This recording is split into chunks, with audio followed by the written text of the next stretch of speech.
বিধানসভায় বিধায়কদের হাতির হানায় মৃত্যু সম্পর্কে বলতে গিয়ে বনমন্ত্রী বীরবাহা হাতসা বলেন, মানুষ যেভাবে বনের জন্তুদের বিরক্ত করছে, বনের পশুদের খাদ্য যেভাবে বাজারে আনছে বিক্রি করছে, তাতে বনের পশুরা বাইরে চলে আসছে।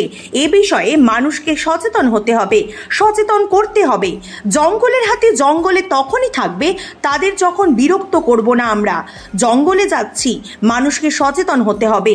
এ বিষয়ে বিধায়কদের সহযোগিতার আবেদন রাখেন মন্ত্রী। বিধায়কদের বিভিন্ন প্রশ্নের উত্তরে সেচ ও জলপথ বিভাগের মন্ত্রী মানস ভূঁইয়া বলেন, মুখ্যমন্ত্রীর নির্দেশ মানুষকে কষ্ট দেওয়া যাবে না।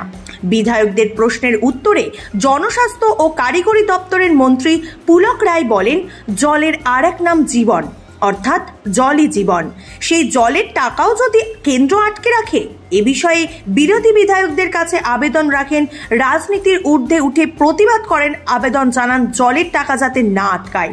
পাশাপাশি আবেদন রাখেন, ভূগর্ভস্থ জল কমছে, জল অপচয় যাতে বন্ধ করা যায়, তাতে প্রত্যেককে সচেতন হতে হবে, সচেতন করতে হবে।